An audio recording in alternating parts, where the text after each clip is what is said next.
बिस्मिल्लाहिर्रहमानिर्रहीम अस्सलाम वालेकुम। आज मैं आपके लिए लेके आया हूँ एक उम्दा सी ट्रिक जिसकी मदद से आप मालूम कर पाएंगे कि कोई भी रिएक्शन जो हो रहा है वो रिएक्शन को देख के ही आप अंदाज़ा लगा सकते हैं कि वो एडिशन रिएक्शन है, सब्स्टिट्यूशन रिएक्शन है या एलिमिनेशन रिएक्शन है। बाज़ औक़ात क्या होता है कि एक रिएक्शन जो है ना वो गिवन होता है और नीचे जो है ऑप्शंस दिए गए होते हैं कि ये जो रिएक्शन दिया गया है ये एलिमिनेशन रिएक्शन है या एडिशन रिएक्शन है या सब्स्टिट्यूशन रिएक्शन है। तो वो कैसे अंदाज़ा लगाना है आपने, तो जस्ट आपने जो है ना रिएक्टेंट की तादाद और प्रोडक्ट की तादाद से अंदाज़ा लगा सकते हैं। तो कैसे लगा सकते हैं, तो डिफरेंस जो हमने करना है वो किस किस के दरमियान करना है, एडिशन रिएक्शन, एलिमिनेशन और सब्स्टिट्यूशन। ठीक है जी। तो कैसे अंदाज़ा लगाएंगे जी कि एडिशन रिएक्शन के अंदर दो रिएक्टेंट्स होंगे और वो मिलकर क्या बनाएंगे, एक प्रोडक्ट बनाएंगे।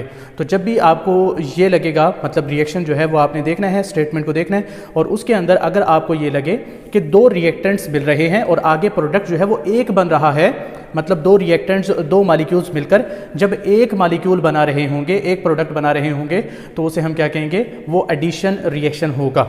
ठीक है जी। नेक्स्ट अगर हम बात करते हैं एलिमिनेशन रिएक्शन, तो उसके अंदर अगर हम देखें तो एक रिएक्टेंट अगर जो है वो दो के अंदर तकसीम हो जाता है, ठीक है जी, ब्रेक डाउन हो जाता है, तो उसे हम क्या कहेंगे, एलिमिनेशन रिएक्शन कहेंगे। अब एलिमिनेशन क्यों कह रहे हैं, क्योंकि इसके अंदर से कोई चीज़ एलिमिनेट हो गई है। अब एक चीज़ हमारे पास मौजूद है, उसके अंदर से अगर कोई दूसरी चीज़ एलिमिनेट हो जाएगी तो दो कंपोनेंट्स जो है वो उसके बन जाते हैं। ठीक है जी। तो एक रिएक्टेंट होगा और साथ में प्रोडक्ट जो है हमारे पास कितने बन जाएंगे, दो बन जाएंगे। ठीक है जी। और अगर हम बात करते हैं सब्स्टिट्यूशन रिएक्शन की, तो उसके अंदर दो ही रिएक्टेंट होंगे और आगे जो प्रोडक्ट बनेंगे वो भी दो ही होंगे। उसके अंदर होता क्या है कि एक एटम या ग्रुप ऑफ एटम जो है वो रिप्लेस होता है, ना कि कोई भी चीज़ ऐड हो या एलिमिनेट हो। ठीक है जी। तो एक ग्रुप या एटम जो है जब भी रिप्लेस होगा तो दो ही रिएक्टेंट होंगे और दो ही प्रोडक्ट होंगे। तो इसको हम एग्जाम्पल की मदद से देखते हैं कि कैसे हम इसको एक्सप्लेन कर सकते हैं।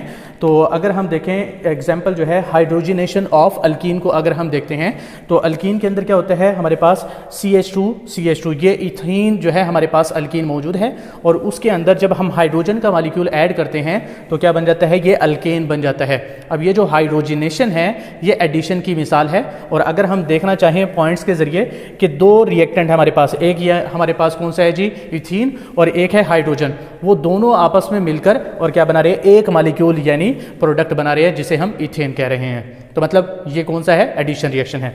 नेक्स्ट अगर हम देखते हैं कि एग्जाम्पल जो है वो डीहाइड्रोजिनेशन ऑफ अल्केन, अल्केन की डीहाइड्रोजिनेशन करते हैं, उसमें क्या होता है जी कि हमारे पास एक अल्केन का मॉलिक्यूल है और वो क्या होता है, ब्रेक डाउन होके एक जो है इथीन बना देता है और साथ में हाइड्रोजन बना देता है। तो यहाँ पर रिएक्टेंट जो है वो एक है, लेकिन आगे जो प्रोडक्ट बन रहे हैं, एक प्रोडक्ट ये है और एक प्रोडक्ट ये है, तो मतलब दो प्रोडक्ट बन रहे हैं। ठीक है जी। तो जो हमारे पास एलिमिनेशन रिएक्शन होगा उसके अंदर एक रिएक्टेंट जो है वो ब्रेक हो जाता है, ब्रेक डाउन हो जाता है, दो प्रोडक्ट के अंदर वो ब्रेक डाउन हो जाता है। नेक्स्ट अगर हम देखें सब्स्टिट्यूशन रिएक्शन, तो उसके अंदर हैलोजिनेशन ऑफ अल्केन, तो अल्केन अगर हम देखें तो उसकी हैलोजिनेशन अगर हम देखेंगे तो उसमें एडिशन रिएक्शन नहीं होता, बल्कि क्या होती है, सब्स्टिट्यूशन होती है। अल्केन के अंदर सब्स्टिट्यूशन ही क्यों होती है ये हम नेक्स्ट वीडियो के अंदर देखेंगे। उसके अंदर हम अल्केन, अल्कीन, अल्काइन और एलिफेटिक, एरोमेटिक, ये सारे जो है ना थोड़ी सी रिएक्टिविटी के बारे में थोड़ी सी ट्रिक जो है वो जानेंगे। अभी फिलहाल के लिए हम देख लेते हैं हैलोजिनेशन ऑफ अल्केन। तो इसके अंदर अगर आप देखें ये हमारे पास इथेन का मॉलिक्यूल है और ये हाइड्रोजन ब्रोमाइड है। ठीक है जी। तो होता क्या है, यहाँ पर ब्रोमीन का वैसे मॉलिक्यूल होगा यहाँ पर, तो जो इथेन है वो ब्रोमीन Br2 होगा। Br2 के अंदर से एक ब्रोमीन जो है ना एक हाइड्रोजन के साथ मिलकर HBr बना देती है और एक ब्रोमीन इसके साथ ऐड हो जाती है। तो अगर हम देखें, कॉन्सेप्ट को आपने समझना है, रिएक्शन थोड़ा सा गलत लिखा हुआ है लेकिन आपने जो है ना कवर कर लेना है। ये रिएक्शन जो है ना सिंपल आपको बुक से मिल जाएंगे। तो अगर आप देखें यहाँ पर कि दो रिएक्टेंट यहाँ पर मौजूद होंगे, ठीक है जी, एक इथेन होगा और साथ में Br2 यहाँ पर मौजूद होगा HBr की जगह पर। अब दो रिएक्टेंट है और आगे प्रोडक्ट भी कितने बन रहे हैं, यहाँ पर एक प्रोडक्ट है और ये दूसरा प्रोडक्ट है। ठीक है जी।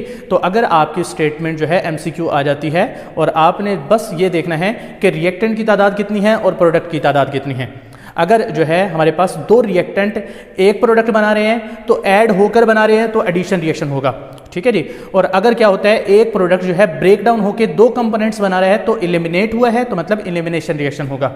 और दो रिएक्टेंट दो ही प्रोडक्ट बना रहे हैं, उसके अंदर सिर्फ ग्रुप ऑफ एटम जो है, एटम या ग्रुप ऑफ एटम जो है वो चेंज हुआ है, रिप्लेस हुआ है, तो उसे हम क्या कहेंगे? सब्स्टिट्यूशन। सब्स्टिट्यूशन जो है ना वो किसे कहते हैं? रिप्लेसमेंट को कहते हैं। रिप्लेसमेंट वाले रिएक्शन जो होते हैं उन्हें हम सब्स्टिट्यूशन रिएक्शन कहते हैं।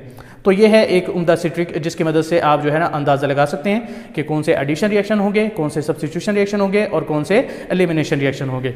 नेक्स्ट हमने एक छोटी सी ट्रिक जो है वो लेके आएंगे जिसके अंदर हम देखेंगे कि अल्केन, अल्कीन, अल्काइन और साथ में एरोमेटिक जो बेंजीन रिंग होती है उसके कार्बन की रिएक्टिविटी को अगर हम देखें तो उसके अंदर एक अजीब सा ट्रेंड जो है वो आता है। तो उस ट्रेंड को हम कैसे जो है वो याद रख सकते हैं या कैसे समझ सकते हैं वो हम नेक्स्ट वीडियो के अंदर देखेंगे। तो चैनल अगर आपने सब्सक्राइब नहीं किया तो चैनल को सब्सक्राइब करें और फेसबुक पेज को भी फॉलो करें। तो मिलते हैं नेक्स्ट वीडियो के अंदर, तब तक के लिए अल्लाह हाफिज़।